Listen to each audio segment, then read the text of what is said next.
Ali Mohammed al-Nimr could be killed at any time. His body then put on display for alleged crimes committed when he was just 17. He'd taken part in Shia protests in the eastern city of Qatif in 2011. He was arrested the next year, found guilty of breaking his allegiance to the king, chanting against the state and using his mobile phone to incite riot. Though the real cause of his death sentence may be that he's the nephew of this outspoken cleric, Nimr al-Nimr, a leading opponent of the Saudi monarchy who's also been sentenced to death. In his first conference speech as Labour leader, Jeremy Corbyn asked the Prime Minister to intercede. Intervene now, personally, with the Saudi Arabian regime to stop the beheading and crucifixion of Ali Mohammed al-Nimr. And it was an issue we also raised with David Cameron this week. Well, we have raised this as a government, yes. Have you personally? No, the Foreign Secretary has raised this, our embassy has raised this, we raised this in the proper way. I'll look to see if there's an opportunity for me to raise it as well. I can think of one occasion since I've been Prime Minister where, a bomb that would have potentially blown up over Britain was stopped because of intelligence we got from Saudi Arabia. So, of course, it'd be easier for me to come on your programme and say, well, I'm not having anything to do with these people, it's all terribly difficult, etc., etc. For me, Britain's national security and our people's national security comes first. Saudi Arabia is Britain's biggest arms market. The RAF diverting its bombs to the Saudi Air Force, which is at war in Syria and Yemen. Only yesterday, Amnesty International accused the Saudis of war crimes in Yemen. Over 2,000 civilians have been killed, with airstrikes responsible for many of those deaths. Though today the Saudi embassy in London said all precautions had been taken and it was biased propaganda to suggest otherwise. It's recently emerged that in 2013, the UK traded votes with Saudi Arabia to help both countries onto the UN's Human Rights Council. The following year, this blogger, Raif Badawi, was sentenced to 10 years in jail and 1,000 lashes, the first of them caught on camera, for violating Islamic values and propagating liberal thought. Though further lashes have been postponed.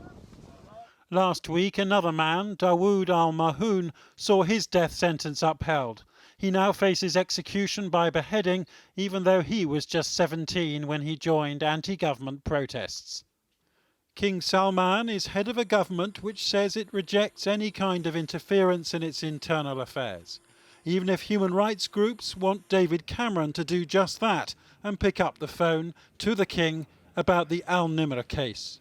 The fact that this teenage boy faces execution, hasn't had a fair trial, it's indicative. We've seen 134 executions, at least 134 this year already.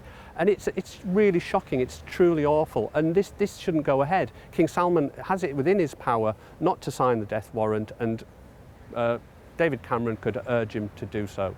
So Ali Mohammed al-Nimr, now on death row at the age of 20, his family begging their king to spare him, and for the world to take notice.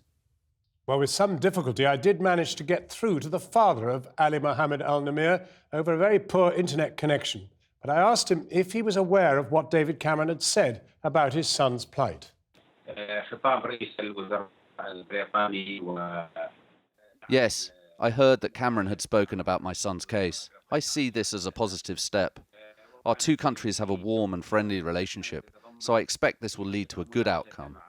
I hope that Cameron's intervention will have a positive effect on the Saudi royal family. When did you last see your son, Mr. Mohammed, and how was he when you saw him? I saw him 2 weeks ago, but only for 10 minutes. He was okay then and seemed resigned to his fate, but I'm very worried now because they've moved my son to a prison in Riyadh and he is in solitary confinement. I expect this can only mean bad news, and I fear he could be executed at any moment. Well, we now hear that a second boy, Dawood al-Mahoun, who was also only 17 when he was arrested, that he now also faces the death penalty. Yes,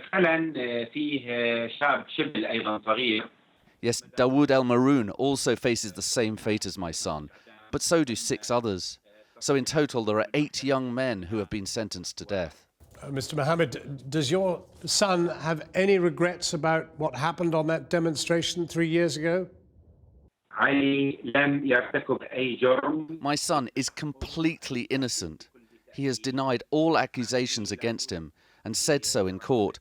My son is a peaceful man. They forced him to sign a confession for a crime he never committed.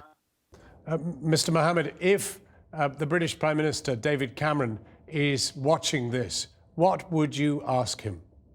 I want to thank Mr. Cameron and the international community. I know we're all good friends, so I believe that all these calls for my son's release will be very welcome. Mr. Cameron is a father too, so I know he understands what I'm going through. I'm so grateful to him and everyone else in the world who's campaigned on behalf of my son. I hope the matter can be resolved in a peaceful manner. Well, that was the father of Ali Mohammed, al-Nimr. And we hope to be speaking to Crispin Blunt, the chair of the House of Commons Foreign Affairs Committee.